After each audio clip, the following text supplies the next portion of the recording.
미국이 발칵 뒤집어졌습니다. 백악관 회의실의 공기가 얼어붙었죠.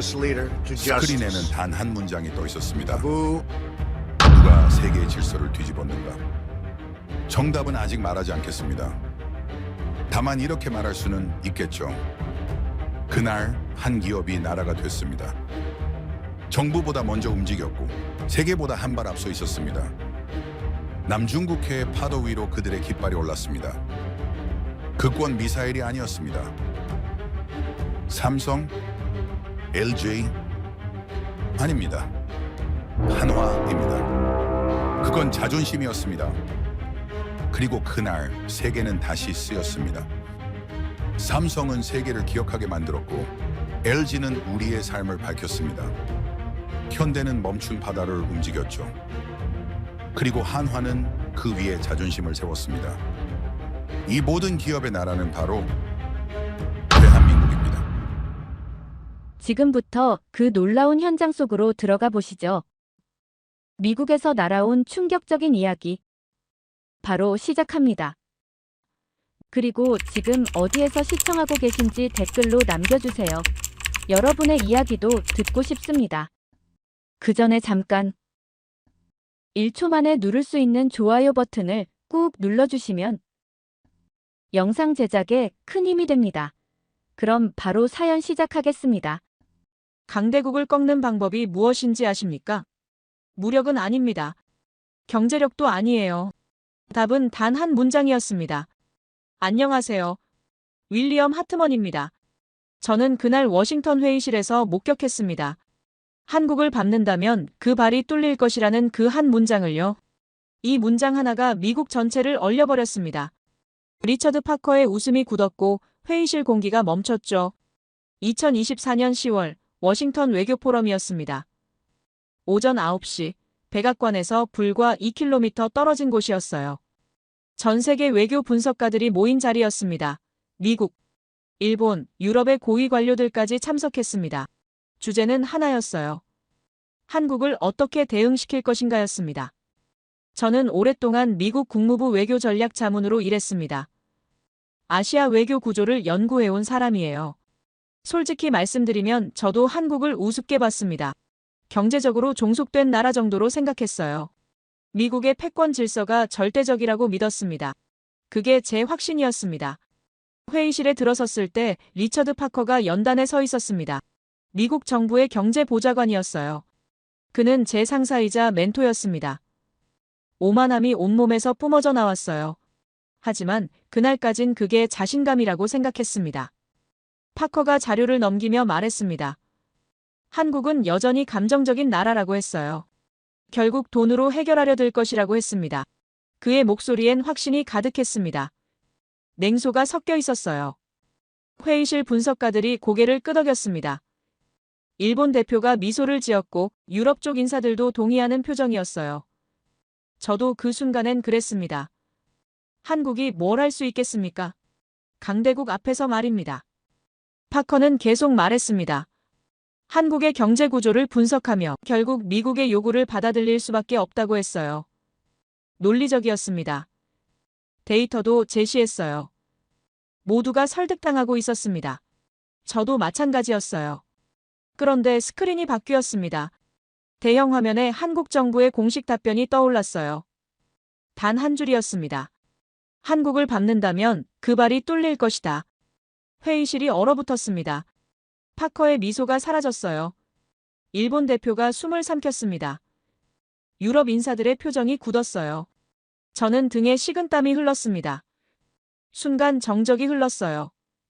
누구도 말하지 못했습니다. 이건 외교 문서가 아니었어요. 선언이었습니다. 아니, 경고였어요. 회의실 전체가 그 한 문장에 압도당한 듯 했습니다. 파커가 당황한 표정으로 중얼거렸습니다. 이게 뭡니까? 협박이냐고 물었어요. 하지만 아무도 대답하지 못했습니다. 그 문장의 무게가 너무 컸어요. 단 한 줄이 회의실 전체를 지배했습니다. 저는 그 문장을 계속 읽었습니다. 한국을 밟는다면 그 발이 뚫릴 것이다. 이건 단순한 문장이 아니었어요. 메시지였습니다. 우리가 한국을 어떻게 보든 그들은 밟히지 않겠다는 선언이었어요. 파커가 다시 말했습니다. 허세라고 했어요. 약자가 자존심으로 버티는 거라고 했습니다. 그의 목소리엔 여전히 확신이 있었어요. 하지만 조금 달랐습니다. 떨림이 느껴졌어요. 회의실 분석가 몇 명이 고개를 끄덕였습니다. 하지만 처음만큼 확신에 차 있진 않았어요. 공기가 달라지고 있었습니다. 그 한 문장이 뭔가를 바꿔놓고 있었어요. 저는 회의 자료를 다시 펼쳤습니다. 한국의 경제 지표가 눈에 들어왔어요. 수출 그래프가 상승하고 있었습니다. 시장 점유율이 오르고 있었어요. 성장률도 치솟고 있었습니다. 침묵 속에서 말이에요. 제 안에 무언가 뒤집혔습니다.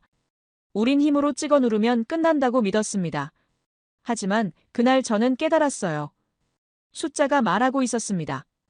한국은 밟히는 나라가 아니었어요. 준비하고 있는 나라였습니다. 파커는 계속 비웃었습니다. 감정적인 반응일 뿐이라고 했어요. 하지만 저는 느꼈습니다. 그의 확신이 흔들리고 있다는 걸요. 회의실 분위기가 달라지고 있었습니다. 일본 대표가 조용히 말했습니다. 문장의 표현이 강하다고 했어요. 유럽 쪽 인사도 동의했습니다. 이건 단순한 거부가 아니라고 했어요.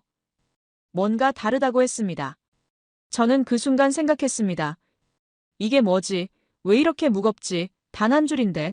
왜 이렇게 강렬하지? 협박도 아니고 위협도 아닌데 왜 이렇게 무섭지? 파커가 자료를 덮으며 말했습니다. 결국 따를 거라고 했어요. 시간 문제일 뿐이라고 했습니다. 하지만 그의 손이 떨리고 있었어요. 저는 봤습니다. 회의가 끝나고 저는 복도에 섰습니다. 그 문장이 머릿속에서 떠나지 않았어요. 한국을 밟는다면 그 발이 뚫릴 것이다. 계속 맴돌았습니다. 왜 이렇게 강렬한지 이해가 안 됐어요. 파커가 지나가며 말했습니다. 하트먼 너무 심각하게 받아들이지 말라고 했어요. 허세일 뿐이라고 했습니다. 하지만 그의 목소리엔 확신이 없었어요. 저는 알았습니다. 그날 밤 저는 호텔방에서 그 문장을 계속 되뇌었습니다. 이건 협박이 아니었어요. 선언이었습니다. 약자의 절규가 아니었어요. 뭔가 달랐습니다. 무게가 달랐어요. 저는 노트북을 열어 한국 관련 자료를 다시 봤습니다. 경제 지표, 무역 수치, 성장률, 모든 게 상승하고 있었어요. 침묵 속에서 말입니다. 조용히 올라가고 있었습니다. 그들은 떠들지 않았어요. 싸우지도 않았습니다. 그저 준비하고 있었어요. 데이터가 보여주고 있었습니다. 이건 감정이 아니었어요. 전략이었습니다. 저는 생각했습니다. 파커가 틀렸을지도 모른다고요. 우리가 놓친 게 있을지도 모른다고 했습니다. 한국은 우리가 생각하는 그런 나라가 아닐지도 모른다고요. 그 문장이 계속 울렸습니다. 한국을 밟는다면 그 발이 뚫릴 것이다. 단호했어요. 흔들림이 없었습니다. 확신이 담겨 있었어요. 저는 깨달았습니다. 이건 시작일 뿐이라고요. 한국은 뭔가 준비하고 있다고 했습니다. 우리가 모르는 뭔가를요. 그들의 침묵이 무섭다고요. 그날 한국은 선언했습니다. 밟히지 않겠다고요. 밟는 발이 뚫릴 거라고 했습니다. 단 한 문장으로요. 그리고 세계는 그 선언을 목격했습니다. 얼어붙은 회의실에서 말이에요. 그들은 침묵 대신 문장을 던졌습니다. 단 한 문장이 세상을 흔들었죠. 그날 한국은 강대국의 문법을 고쳐 썼습니다. 그들의 단호함이 저의 교만을 부숴버렸어요. 이게 시작이었습니다. 한국의 역습이 시작된 순간이었어요. 우리는 아직 몰랐습니다. 그들이 얼마나 준비됐는지를요. 하지만 곧 알게 될 거였습니다. 다음 날 새벽 4시, 저는 잠에서 깼습니다. 호텔방에 혼자 앉아 있었어요. 그 문장이 머릿속을 떠나지 않았습니다. 한국을 밟는다면 그 발이 뚫릴 것이다. 계속 맴돌았어요. 뭔가 놓친 게 있다는 느낌이 들었습니다. 저는 노트북을 열었습니다. 백악관 내부 보고서에 접속했어요. 일본 관련 문서를 찾았습니다. 파커가 회의에서 자랑스럽게 제시했던 자료였어요. 5,500억 달러 선불이라는 그 충격적인 발표 말입니다. 문서를 열었습니다. 첫 페이지를 넘겼어요. 두 번째 페이지에서 손이 멈췄습니다. 일본 경제산업성 내부 문서였어요. 거기엔 이렇게 적혀 있었습니다. 법적 구속력 없음, 직접 투자 1에서 2%에 불과, 나머지는 대출 및 보증 형태. 저는 다시 읽었습니다. 믿기지 않았어요. 미국 대통령이 전 세계에 자랑했던 5,500억 달러. 실제론 현금이 거의 없다는 뜻이었습니다. 숨겨진 진실이 드러나는 순간이었어요. 이건 말도 안 되는 일이었습니다. 우리가 한국에 압박할 때 근거로 삼았던 데이터가 거짓이었다는 겁니다. 일본이 우리를 속였어요. 아니, 우리가 스스로를 속인 건지도 몰랐습니다. 저는 즉시 옷을 입었습니다. 새벽 5시, 파커의 사무실로 달려갔어요. 경비원이 놀란 표정으로 저를 봤습니다. 하지만 저는 멈추지 않았어요. 파커의 사무실 문을 두드렸습니다. 그는 이미 출근해 있었어요. 서류를 검토하고 있었습니다. 저는 문서를 그의 책상에 내려놓았어요. 리처드, 이걸 봐야 한다고 말했습니다. 일본이 우리를 속였다고 했어요. 5,500억 달러는 거짓이라고 했습니다. 파커가 문서를 집어들었습니다. 눈을 가늘게 뜨고 읽기 시작했어요. 표정이 굳어갔습니다. 하지만 그는 서류를 던지며 말했어요. 그게 뭡니까? 중요한 게 아니라고 했습니다. 저는 놀랐습니다. 중요하지 않다니요. 우리가 한국에 압박할 근거가 무너진 건데요. 파커가 말했습니다. 하트먼, 중요한 건 힘이라고 했어요. 한국은 여전히 약자라고 했습니다. 숫자가 뭐가 중요하냐고 했어요. 우리가 강하면 그뿐이라고 했습니다. 저는 그 순간 깨달았습니다. 파커는 진실을 파헤치는 게 아니라 믿고 싶은 것만 믿고 있다는 걸요. 편견이 그의 눈을 가리고 있었습니다. 하지만 저는 물러서지 않았습니다. 리처드, 이건 속임수라고 했어요. 우리가 세계의 거짓을 말한 겁니다. 일본이 5,500억을 냈다는 건 사실이 아니라고 했습니다. 파커가 자리에서 일어났습니다. 하트먼, 그렇게 생각하십니까? 그럼 한국이 뭘 할 수 있다는 거냐고 물었어요. 그들은 결국 따를 거라고 했습니다. 저는 대답하지 못했습니다.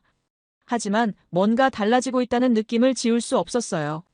한국은 우리가 생각하는 것과 다른 이유로 움직이고 있다는 걸요. 사무실을 나와 복도를 걸었습니다. 새벽 6시, 창밖으론 해가 떠오르고 있었어요.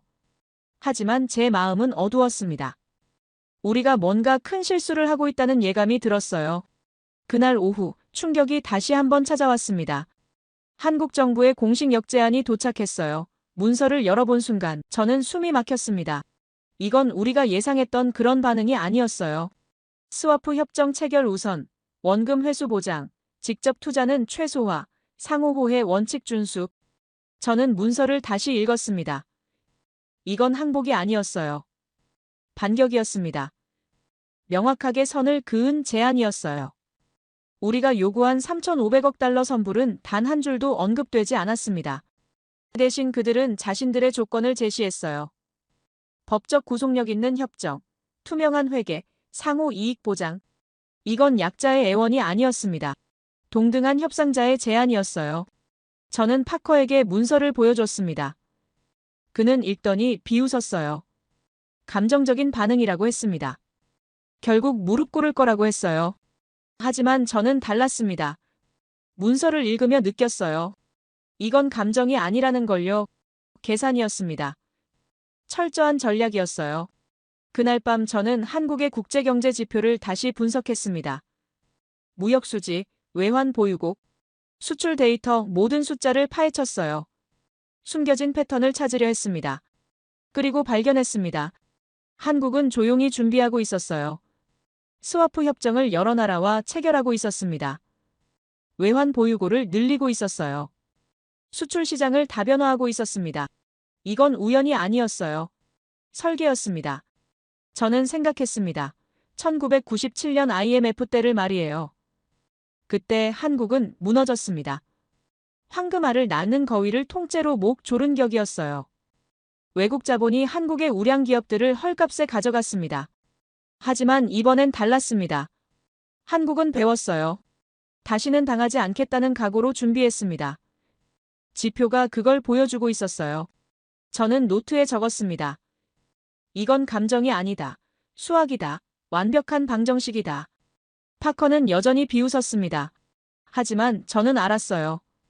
허세는 데이터 앞에서 무너진다는 걸요. 한국의 전략엔 감정이 없었습니다. 오직 계산과 신뢰만 있었죠. 다음 날 아침 회의에서 파커가 말했습니다. 한국은 곧 무릎 꿇을 거라고 했어요. 시간 문제일 뿐이라고 했습니다. 하지만 그의 목소리엔 확신이 없었어요. 손이 떨리고 있었습니다. 저는 봤어요. 그도 알고 있었습니다. 뭔가 잘못되고 있다는 걸요. 저는 조용히 앉아 생각했습니다. 한국이 보여준 건 저항이 아니라고요. 설계된 반격이었다고요.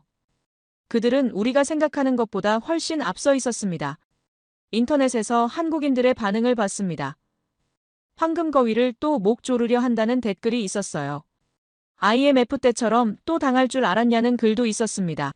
이번엔 다르다는 말도 보였어요. 그들의 말이 맞았습니다. 이번엔 정말 달랐어요. 한국은 준비됐습니다. 데이터가 증명하고 있었어요. 저는 깨달았습니다. 이건 시작일 뿐이라고요.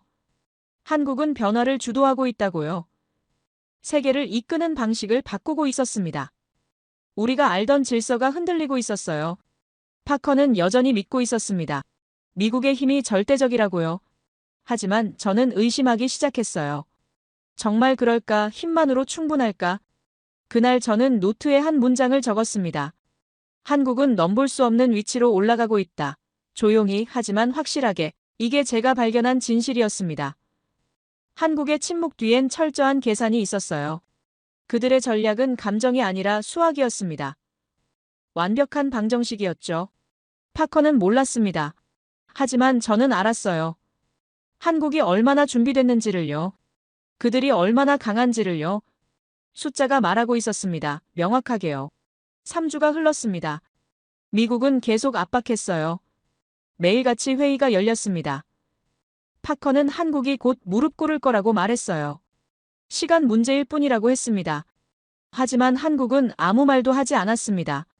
그게 더 불길했어요. 저는 매일 아침 뉴스를 확인했습니다. 한국 정부의 반응을 찾았어요.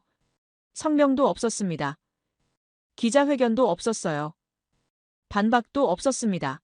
완벽한 침묵이었어요. 파커의 사무실에서 회의가 열렸습니다. 백악관 고위 관료들이 모였어요. 파커가 물었습니다. 한국의 반응은 뭡니까? 보좌관이 대답했습니다. 조용하다고 했어요. 아무런 움직임이 없다고 했습니다. 파커가 웃었습니다. 냉소적이었어요. 그의 눈빛은 차갑게 식어 있었습니다. 마치 사냥감을 기다리는 포식자 같았어요. 계산된 잔인함이 묻어났습니다. 그들은 무너지고 있다고 파커가 말했습니다. 침묵은 항복의 신호라고 했어요. 우리가 이긴 거라고 했습니다.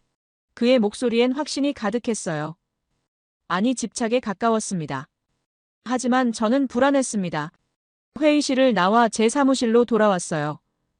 노트북을 열었습니다. 시장 데이터를 확인했어요.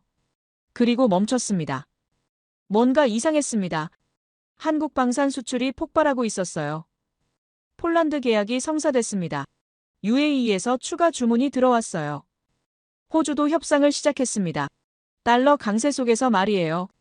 한국 금융 지표도 상승하고 있었습니다. 반도체 수출도 치솟고 있었어요. 시장 점유율이 올라갔습니다. 침묵 속에서 말이에요. 저는 다시 확인했습니다. 실수가 아니었어요. 숫자는 거짓말하지 않았습니다. 한국은 무너지고 있지 않았어요. 오히려 성장하고 있었습니다. 이건 진실이었습니다. 숨겨진 진실이었어요. 파커가 보지 못한 진실이었습니다. 저는 즉시 파커에게 달려갔습니다. 문을 열고 들어갔어요. 리처드, 이걸 봐야 한다고 말했습니다. 데이터를 보여줬어요. 한국 방산이 폭발하고 있다고 했습니다. 금융도 반도체도 올라가고 있다고 했어요. 그들은 무너지지 않았다고 했습니다. 파커가 화면을 봤습니다.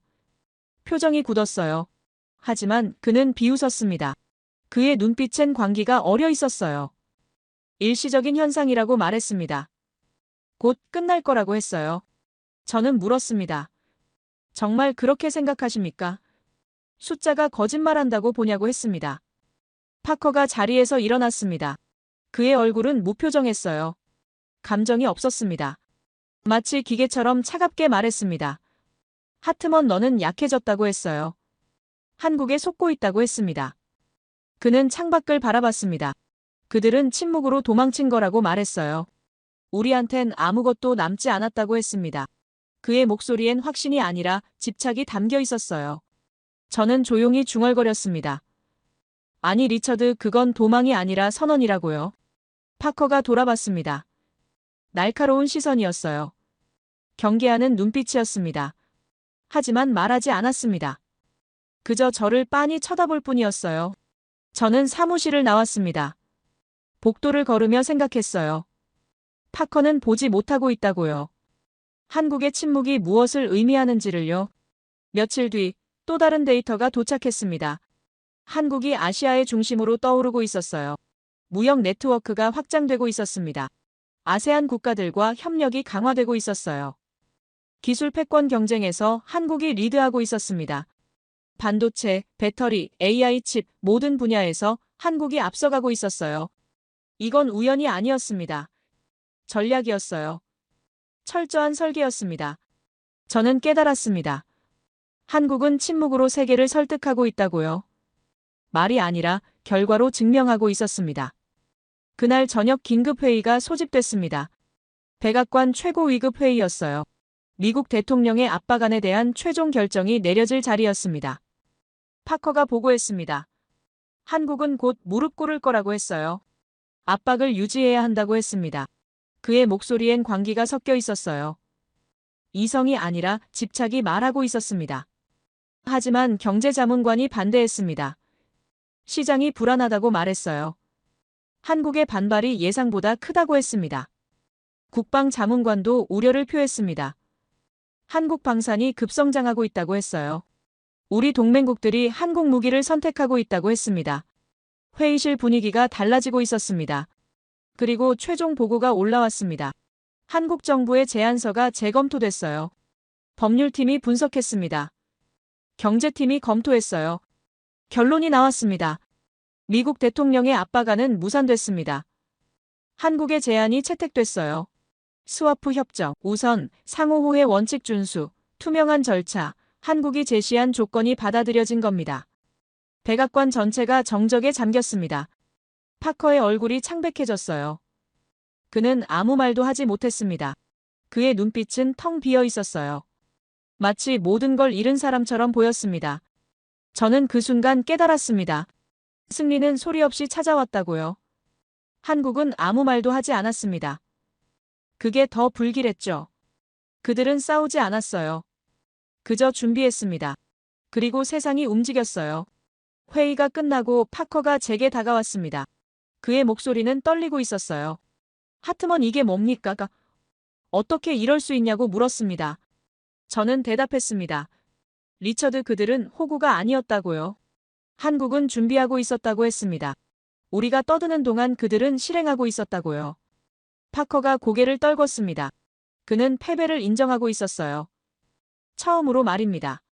그날 밤 저는 인터넷에서 한국인들의 반응을 봤습니다. 호구로 봤다면 착각이라는 댓글이 있었어요. 한국을 밟는다고 밟히는 게 아니라는 글도 있었습니다. 이런 게 진짜 외교력이라는 말도 보였어요. 그들의 말이 맞았습니다. 한국은 혁명을 주도하고 있었어요. 조용한 혁명이었습니다. 말이 아니라 결과로 증명하는 혁명이었어요. 저는 깨달았습니다. 외교의 최강 언어는 말이 아니라 침묵이었다고요. 한국은 그걸 증명했습니다. 파커는 무너졌습니다. 그의 오만함은 데이터 앞에서 무너졌어요. 그의 확신은 한국의 침묵 앞에서 산산조각 났습니다. 한국은 이제 누구도 넘볼 수 없는 위치에 올라서고 있었어요. 조용히 하지만 확실하게 말입니다. 그들은 금기를 깼습니다. 강대국에 굴복하지 않는다는 걸 보여줬어요. 비밀은 없었습니다. 오직 투명한 전략만 있었어요. 저는 노트에 적었습니다. 한국은 침묵으로 세계를 설득했다. 승리는 소리 없이 찾아왔다. 이게 진짜 힘이다. 파커는 여전히 이해하지 못했습니다. 하지만 저는 알았어요. 한국이 얼마나 강한지를요. 그들의 침묵이 얼마나 무서운지를요. 세상이 바뀌고 있었습니다. 한국이 그 변화를 주도하고 있었어요. 조용히 하지만 강력하게 말입니다. 그날 저는 확신했습니다.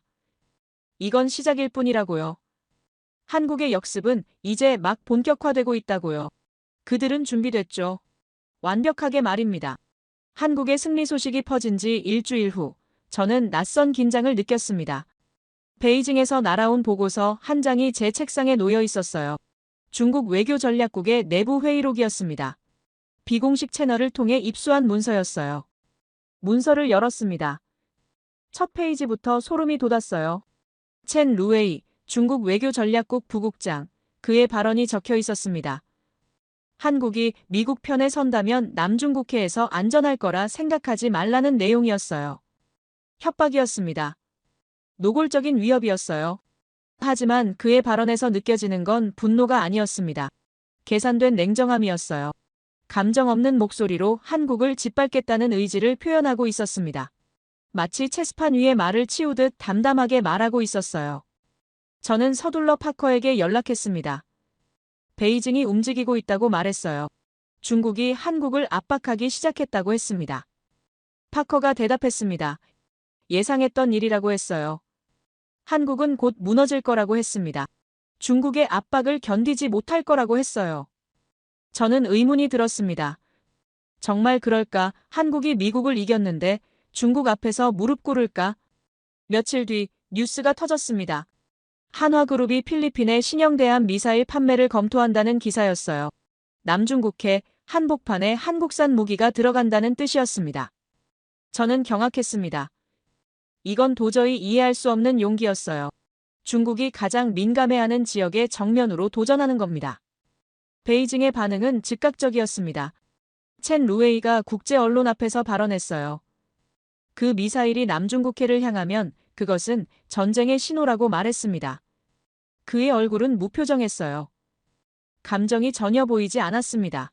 마치 기계가 경고를 읽어주는 것 같았어요. 당혹스러웠습니다. 중국의 위협 앞에서 한국이 뭘 할 수 있겠습니까?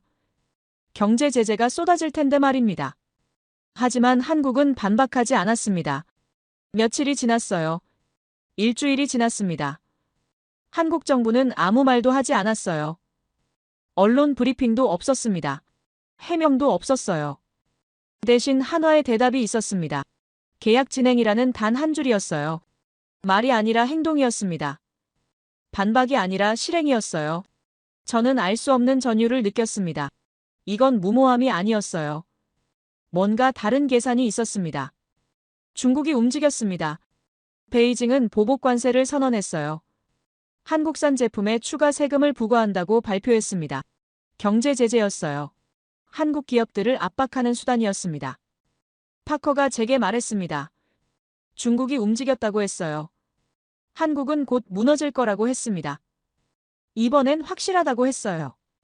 하지만 저는 달랐습니다. 리처드 그들은 흔들리지 않는다고 말했어요. 이미 준비돼 있다고 했습니다. 파커가 비웃었습니다. 하지만 그의 목소리엔 확신이 없었어요. 그날 오후 시장 데이터가 도착했습니다. 한국 방산 주가가 급등하고 있었어요. 보복 관세 발표 직후인데도 말입니다. 오히려 투자자들이 몰리고 있었어요. 시장은 한국을 믿고 있었습니다. 저는 다시 확인했습니다. 실수가 아니었어요. 한화 주가가 치솟고 있었습니다. 중국의 위협에도 불구하고 말이에요. 이건 뭐지? 왜 이렇게 반응하는 거지? 도저히 이해할 수 없었어요.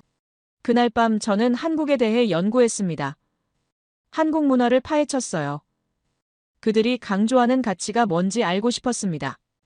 그리고 발견했습니다. 한국인들은 자존심을 가치 있게 여긴다는 걸요. 강대국 앞에서 굽히지 않는다는 걸요. 1950년대 전쟁을 겪었고 1997년 IMF를 경험했습니다. 그들은 배웠어요. 다시는 무릎 꿇지 않겠다고 말이에요. 한글로 된 한국 뉴스를 번역해서 읽었습니다. 댓글들을 봤어요. 중국이 위협하든 말든 우리는 간다는 내용이었습니다. 쫄지 않는다는 말이 반복됐어요. 저는 깨달았습니다. 이건 경제 계산이 아니라고요. 자존심이었습니다. 그들의 정체성이었어요. 다음 날 파커와 다시 만났습니다. 그는 여전히 확신하고 있었어요. 중국의 압박이 효과를 발휘할 거라고 말했습니다. 한국은 곧 후회할 거라고 했어요. 저는 물었습니다. 리처드 정말 그렇게 생각하십니까? 한국이 자존심을 버릴 거라고 보냐고 했습니다. 파커가 대답하지 않았습니다. 그는 창밖을 바라볼 뿐이었어요. 일주일 뒤 경악할 소식이 들려왔습니다. 필리핀 국방부가 공식 발표를 했어요. 대한 미사일 도입 검토 확정이라고 했습니다. 한화와 실무 협의를 개시한다고 발표했어요. 중국의 위협에도 불구하고 계약이 진행된 겁니다. 베이징이 발칵 뒤집혔습니다. 첸 루웨이가 긴급 기자회견을 열었어요. 그의 얼굴은 여전히 무표정했습니다. 하지만 목소리엔 분노가 섞여 있었어요. 이건 도발이라고 말했습니다. 한국은 스스로 무덤을 파는 거라고 했어요. 하지만 저는 그 순간 깨달았습니다. 한국이 공격이 아니라 정당한 시장 거래로 대응했다는 점을요. 힘을 쓰지 않고 합법적 수출로 국제 여론을 완전히 뒤집은 겁니다. 이건 맞대응이 아니었어요. 자존심의 방패였습니다. 그날 밤 파커가 제게 물었습니다. 하트먼 이게 뭡니까? 어떻게 중국이 분노하는데 세계가 한국 편을 드는 거냐고 했어요. 저는 대답했습니다. 리처드 그건 정의의 방향이 바뀐 거라고요. 중국은 위협했고 한국은 정당하게 대응했다고 했습니다. 세계는 누가 옳은지 알고 있다고요. 파커가 고개를 저었습니다. 이해할 수 없다는 표정이었어요. 그날 밤 주요 해외 외신들이 일제히 보도했습니다. 중국 위협 한국은 정밀 대응이라는 헤드라인이었어요. 국제 여론은 한국을 지지하고 있었습니다. 저는 생각했습니다. 이건 복수가 아니라 질서의 재정이었다고요. 한국은 싸우지 않았습니다. 대신 기준을 바꿨어요. 중국이 칼을 꺼냈지만 한국은 미소로 막았죠. 힘의 외교는 오래된 언어였습니다. 그들은 겁내지 않았어요. 이미 자신을 믿고 있었기 때문입니다. 첸 루웨이는 침묵했습니다. 더 이상 위협하지 않았어요. 그의 침묵이 패배의 증거였습니다. 저는 노트에 적었습니다. 한국은 힘보다 정당함이 강하다는 걸 증명했다. 그들이 쏜 건 미사일이 아니라 메시지였다. 세계가 그 메시지를 들었다.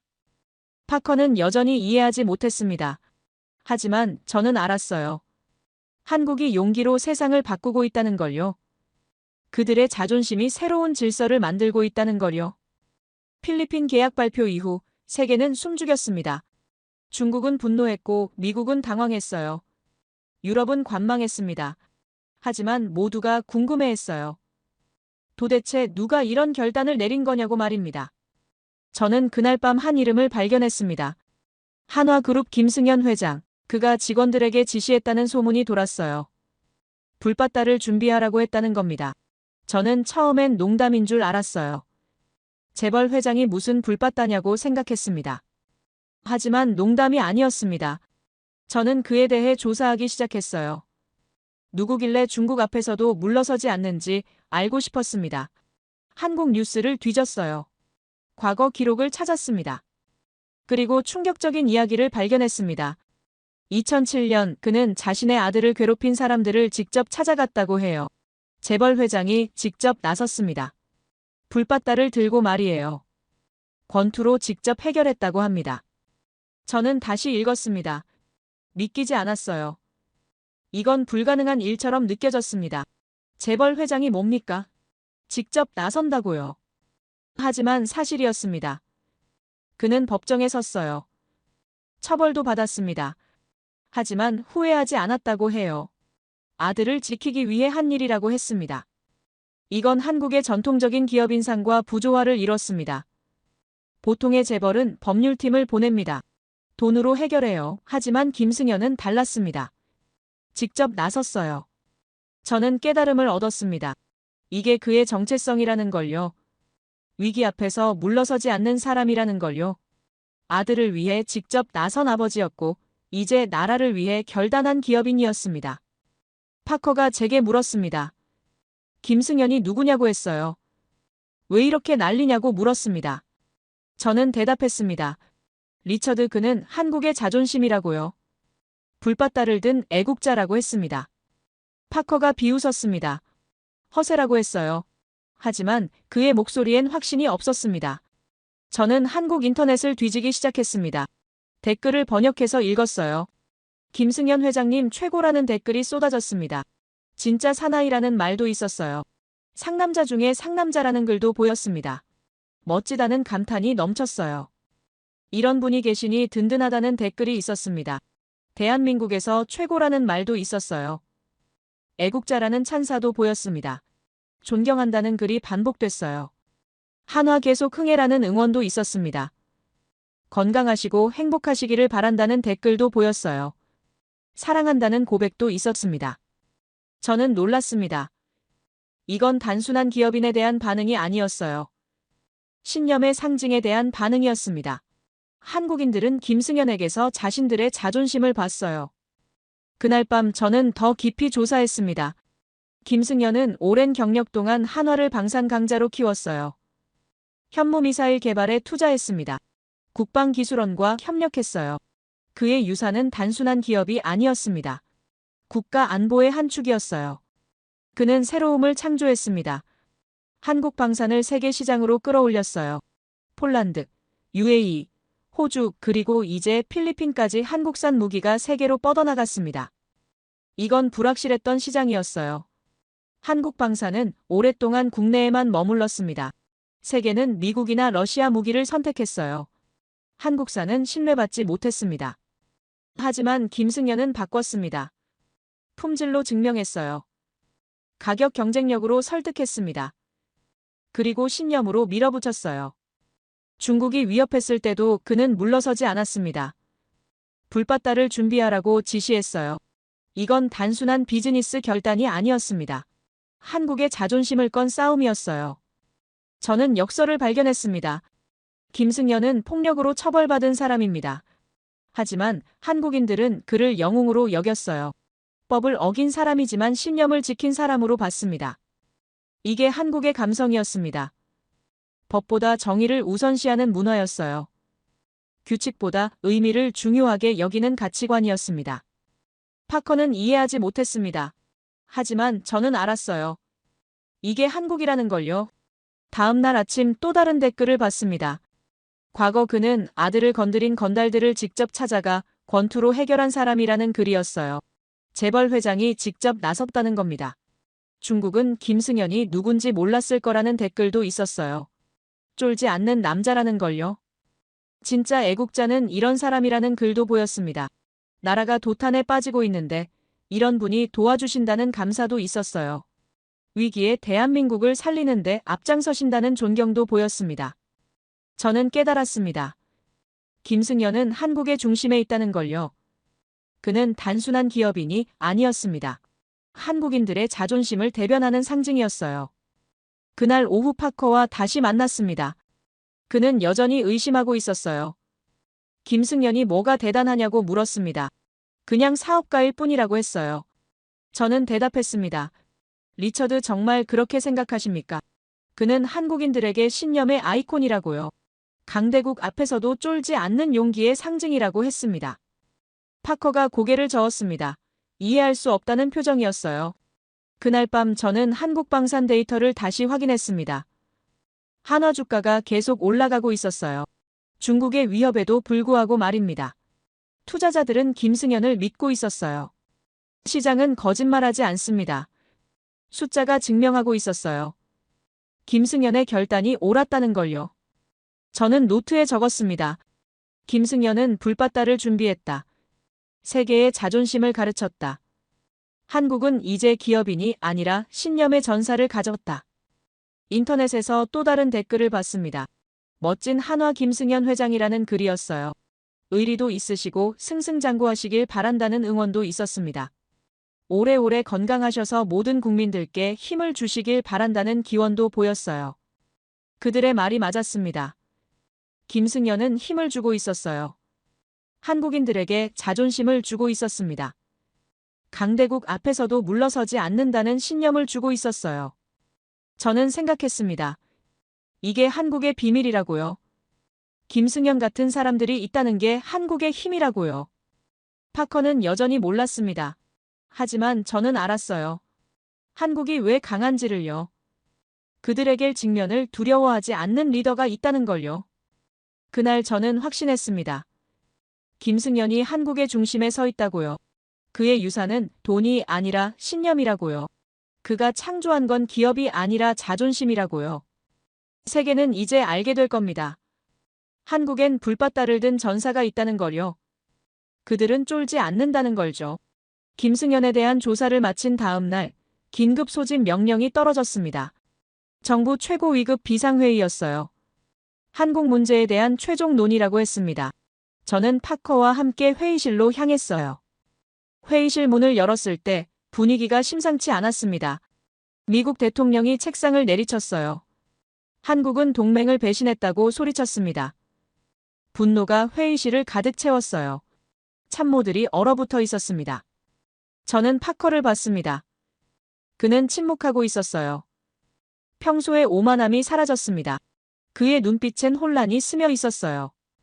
대통령이 계속 말했습니다. 한국이 우리를 무시했다고 했어요. 중국과 맞부딪혀야 한다고 했습니다.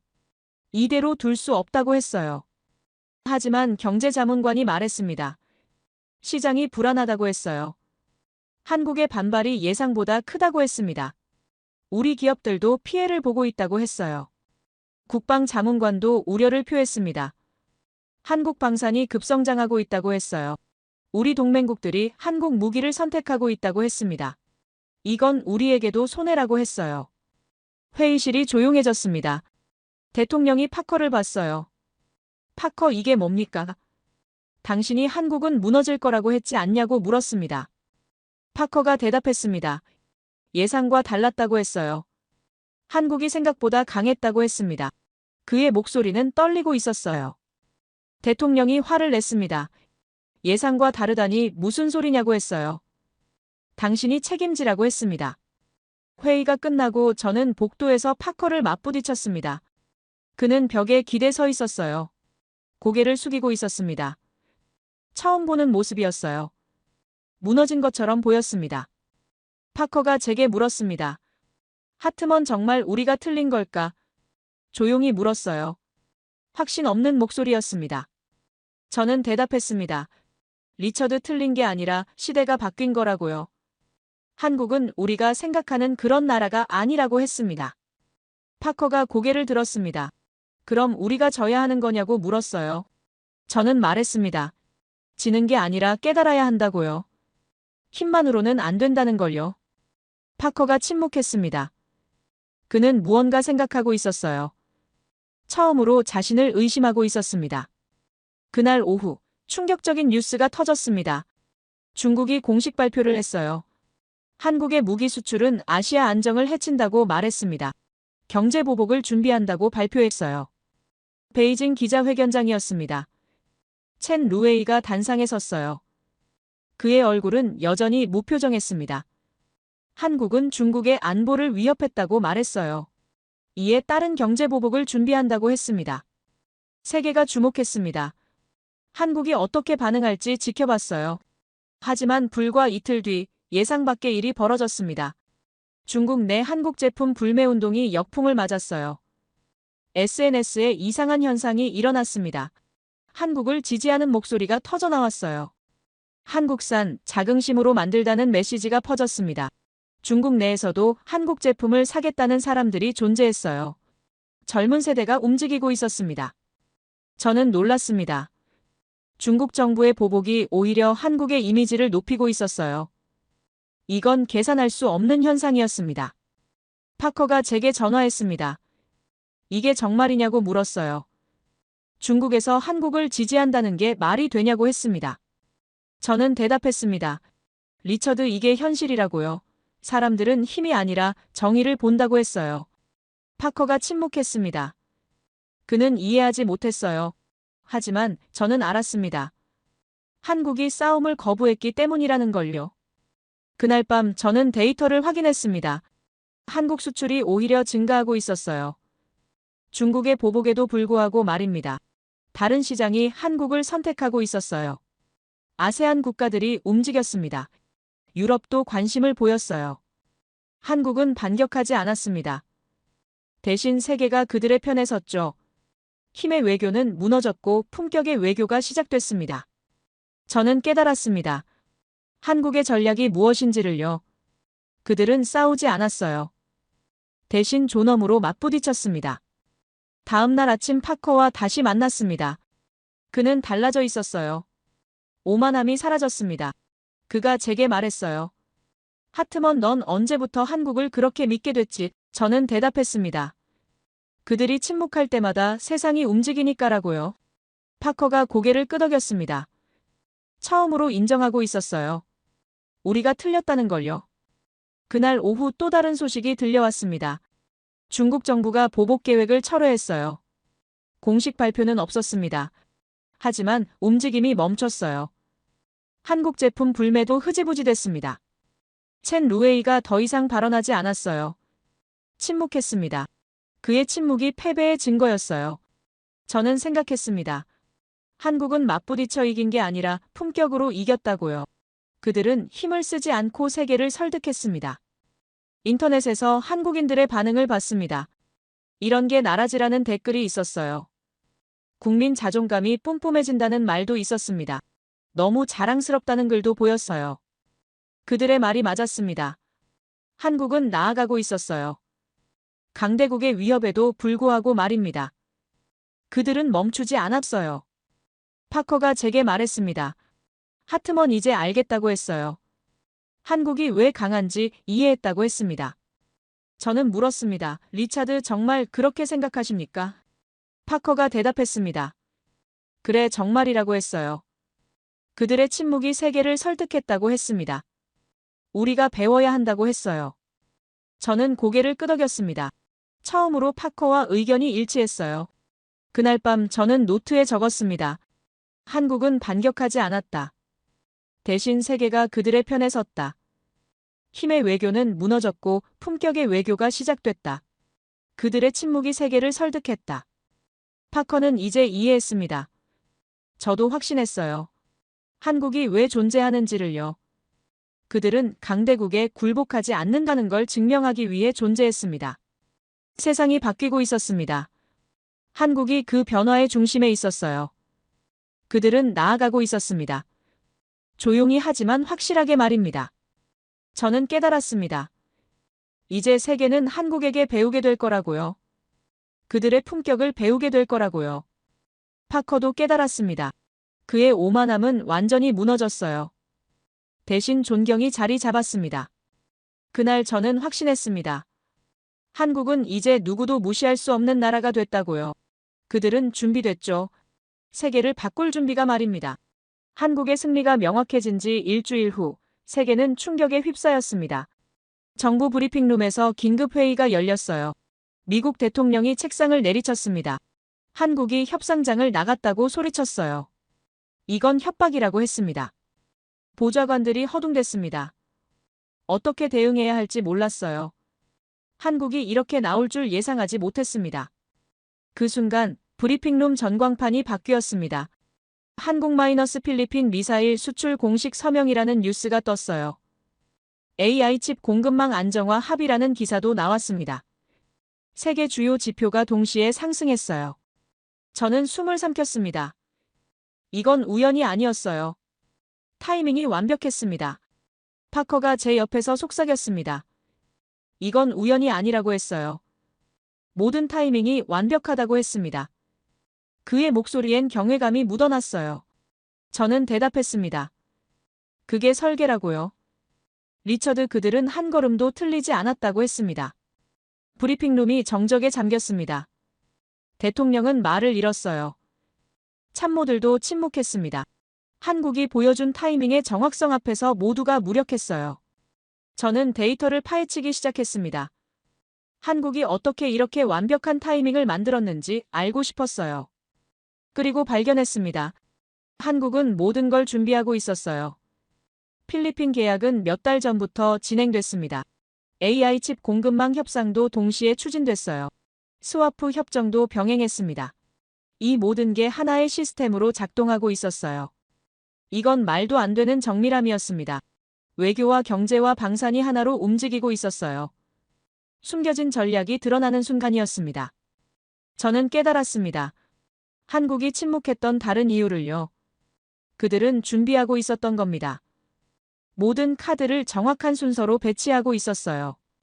그날 오후 더 충격적인 소식이 터졌습니다. 베이징에서 기자회견이 열렸어요. 첸 루웨이가 단상에 섰습니다. 그는 한국의 무기 수출이 아시아 안정을 해친다고 말했어요.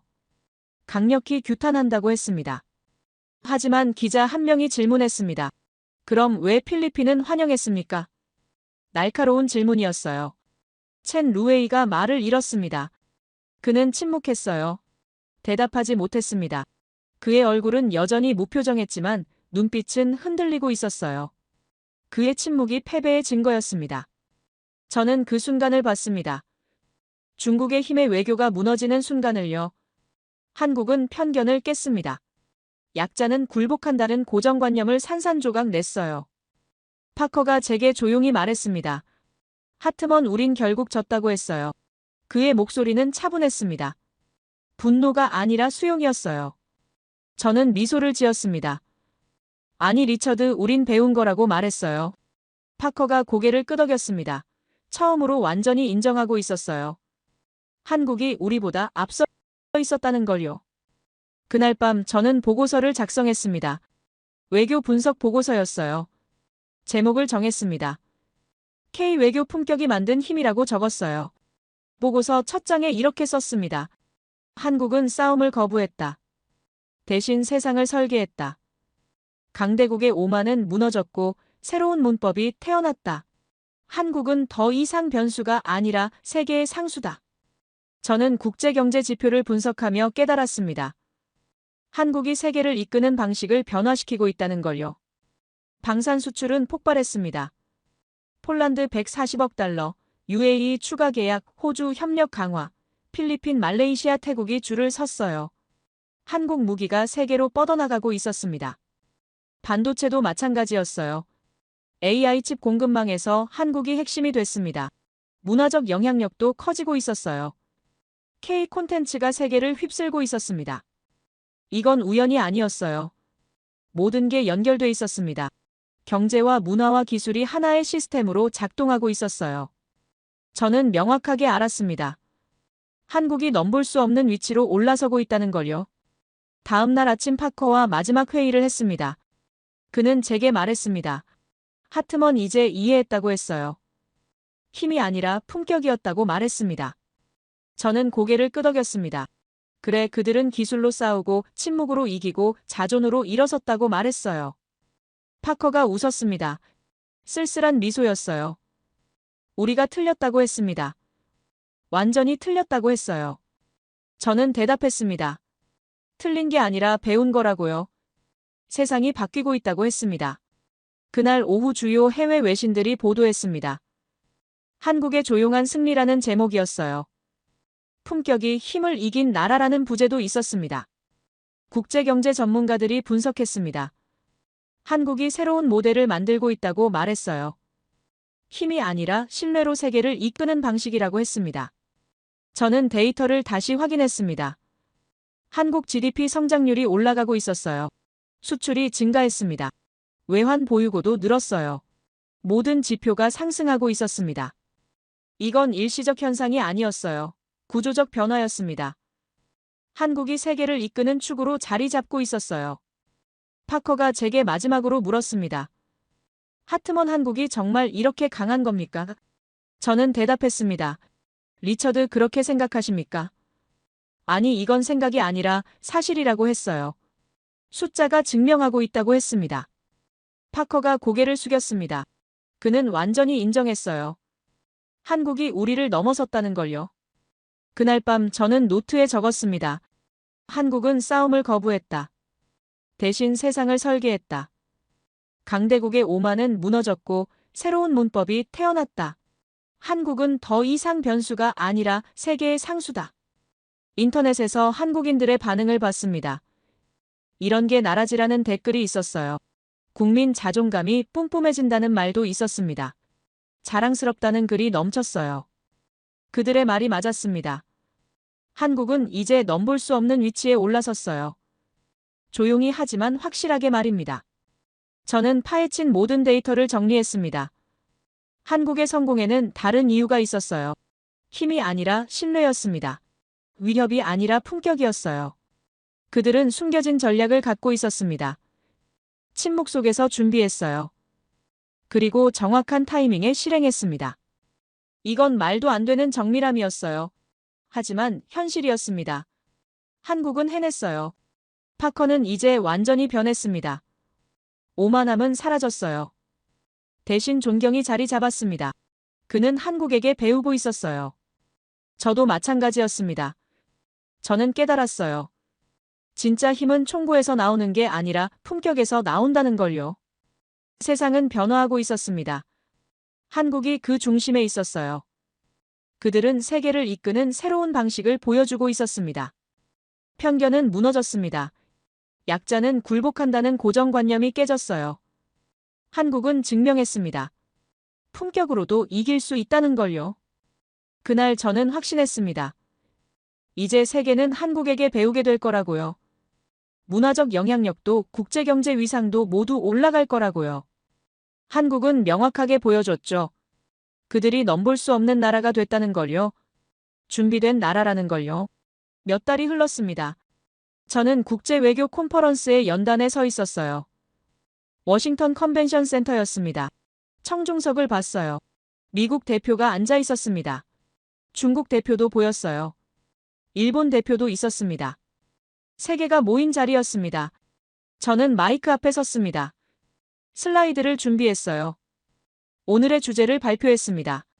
오늘의 주제는 침묵으로 이긴 나라 대한민국입니다. 스크린에 한국의 국기가 떠올랐습니다. 배경에는 현무미사일의 시험 발사 장면이 보였어요. AI 반도체 공장 야경이 교차했습니다. 청중이 숨죽였어요. 저는 말을 시작했습니다. 여러분, 저는 윌리엄 하트먼입니다. 오랫동안 미국 외교 전략을 분석해왔어요. 저도 한때는 한국을 우습게 봤습니다. 경제 종속국 정도로 생각했어요. 하지만 틀렸습니다. 완전히 틀렸어요. 청중이 웅성거렸습니다. 저는 계속 말했어요. 한국은 강대국의 압박 앞에서 무너지지 않았습니다. 미국의 요구에 굴복하지 않았어요. 중국의 위협에도 물러서지 않았습니다. 그들은 싸우지 않았습니다. 대신 세상을 설계했어요. 슬라이드가 바뀌었습니다. 데이터가 나타났어요. 폴란드 140억 달러 계약, UAE 추가 주문, 호주 협력 강화, 필리핀, 말레이시아, 태국 모두 한국을 선택했습니다. 청중이 놀랐습니다. 숫자가 말하고 있었어요. 저는 계속 말했습니다. 이건 우연이 아니었습니다. 한국은 준비하고 있었어요. 침묵 속에서 말입니다. 그들은 기술로 싸웠고 침묵으로 이겼고 자존으로 일어섰습니다. 리처드 파커가 제 옆에서 조용히 박수를 쳤습니다. 그가 일어났어요. 청중이 그를 봤습니다. 파커가 말했습니다. 하트먼 이제 이해했다고 했어요. 힘이 아니라 품격이었다고 말했습니다. 저는 고개를 끄덕였습니다. 그래, 리처드, 그들은 증명했다고 말했어요. 청중이 일어서기 시작했습니다. 한국 대표단이 자리에서 일어났어요. 장내에 웅성거림이 번졌습니다. 박수가 터져나왔어요. 저는 그 순간 마음속으로 중얼거렸습니다. 이제 세계는 그들에게 배우고 있다. 한국은 기술의 학생이 아니었습니다. 이제 교사였어요. 그들이 만든 건 단순한 시스템이 아니었습니다. 자존심의 모델이었어요. 카메라 플래시가 터졌습니다. 제 목소리가 마지막으로 울렸어요. 그날 저는 깨달았습니다. 국가의 진짜 힘은 국경이 아니라 국민의 자부심에서 나온다는 걸요. 청중이 박수를 쳤습니다. 한국 대표단이 고개를 숙였어요. 겸손한 모습이었습니다. 회의가 끝나고 저는 복도에 섰습니다. 한국 대표 한 명이 제게 다가왔어요. 감사하다고 말했습니다. 저는 대답했습니다. 감사할 건 제가 아니라 여러분이라고요. 여러분이 세상을 바꿨다고 했습니다. 그날 밤 저는 호텔방에서 한국 인터넷을 다시 봤습니다. 댓글들이 쏟아지고 있었어요. 이런 게 나라지라는 글이 있었습니다. 국민 자존감이 뿜뿜해진다는 말도 있었어요. 너무 자랑스럽다는 댓글이 넘쳤습니다. 김승현 회장에 대한 댓글도 보였습니다. 최고라는 찬사가 있었어요. 진짜 사나이라는 말도 있었습니다. 이런 분이 계시니 든든하다는 감사도 보였어요. 저는 미소를 지었습니다. 그들의 말이 맞았어요. 한국엔 불바다를 든 남자가 있었습니다. 김승현 같은 사람들이 있었어요. 그들이 세계의 자존심을 가르쳤습니다. 파커가 제게 전화했습니다. 하트먼 오늘 발표 잘 봤다고 했어요. 고맙다고 했습니다. 저는 대답했습니다. 리처드 우리가 배운 거라고요. 한국이 가르쳐 준 거라고 했습니다. 파커가 웃었습니다. 그래 맞다고 했어요. 우리가 배워야 한다고 했습니다. 며칠 뒤 보고서가 발행됐습니다. 제목은 K-외교 품격이 만든 힘이었어요. 전 세계 외교 전문가들이 읽었습니다. 한국을 연구하기 시작했어요. 한국은 이제 변수가 아니었습니다. 상수였어요. 세계가 계산해야 하는 존재가 됐습니다. 저는 생각했습니다. 한국이 만든 건 경제가 아니라 자존심이었다고요. 그들이 증명한 건 힘이 아니라 품격이었다고요. 몇 주 뒤 또 다른 소식이 들려왔습니다. 한국이 새로운 스와프 협정을 체결했어요. 여러 나라와 동시에 말입니다. 경제 안정망이 강화됐습니다. 한국은 넘볼 수 없는 위치로 올라서고 있었어요. 방산 수출도 계속 증가했습니다. 세계가 한국을 선택하고 있었어요. 신뢰할 수 있는 파트너로 봤습니다. 저는 확신했습니다. 한국이 세계를 바꾸고 있다고요. 조용히 하지만 확실하게 말입니다. 파커와 마지막으로 만났습니다. 그가 제게 말했어요. 하트먼 한국을 보며 배웠다고 했습니다. 힘만으로는 안 된다는 거요. 저는 고개를 끄덕였습니다. 리처드 우리가 틀렸던 게 아니라고 말했어요. 시대가 바뀐 거라고 했습니다. 한국이 그 변화를 주도하고 있다고 했어요. 파커가 웃었습니다. 처음으로 진심으로 웃었어요. 그래 맞다고 했습니다. 우리가 배워야 한다고 했어요. 그날 저는 마지막 노트를 적었습니다. 한국은 기술의 학생이 아니라 이제 교사였다. 그들이 만든 건 경제가 아니라 자존심이었다. 품격으로 이긴 나라 그것이 대한민국이었다. 인터넷에서 마지막 댓글을 봤습니다. 이게 대한민국이다라는 글이었어요. 자랑스럽다는 말이 넘쳤습니다. 그들의 말이 맞았습니다. 이게 대한민국이었어요. 저는 창밖을 바라봤습니다. 해가 지고 있었어요. 하지만 제 마음은 밝았습니다. 한국이 보여준 길이 있었으니까요. 세상은 변하고 있었습니다. 한국이 그 중심에 있었어요.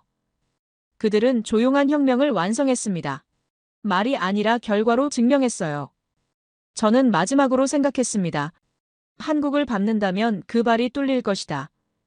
그 한 문장에서 모든 게 시작됐죠. 그리고 이제 세계는 알았습니다. 한국은 밟히지 않는 나라라는 걸요. 파커도 알았습니다. 저도 알았어요. 세계가 알았습니다. 한국은 준비된 나라였습니다. 품격으로 이긴 나라였어요. 자존심을 지킨 나라였습니다. 그리고 이제 세계의 교사가 된 나라였습니다. 끝까지 들어주셔서 감사합니다. 모두 안녕히 계세요. 오늘의 사연 어떻게 들으셨나요? 한 기업의 결단이 이렇게까지 큰 파장을 만들 줄은 사실 아무도 몰랐던 것 같아요. 누군가는 단순한 비즈니스라고 말하겠지만 또 누군가는 그 안에서 한 나라의 자존심을 봤을지도 모르죠. 조용히 준비하고 말보다 행동으로 보여주는 힘, 어쩌면 그게 진짜 강함이 아닐까 싶어요. 우리는 늘 강대국의 그림자 속에 있다고 생각했지만 이 이야기를 듣고 나니 세상이 꼭 그렇게만 돌아가는 건 아니라는 생각이 듭니다. 누군가의 용기 하나가, 기업 하나의 결단이 나라 전체의 방향을 바꿀 수도 있구나 싶어요. 결국 중요한 건 어떻게 싸우느냐가 아니라 어떤 자세로 서 있느냐겠죠. 여러분은 어떻게 생각하시나요? 오늘의 이야기를 들으면서 여러분은 어떤 장면에서 가장 마음이 움직이셨나요? 여러분의 생각을 아래 댓글에 남겨주세요. 그리고 감동적인 사연을 주변 사람들과 공유하고 함께 이야기 나눠보세요. 마지막으로 1초밖에 걸리지 않는 구독과 좋아요, 알림 설정은 영상 제작에 큰 힘이 됩니다. 지금까지 감동을 담아 여러분께 진심을 전하는 감동담기였습니다. 오늘 하루도 행복한 하루 보내세요.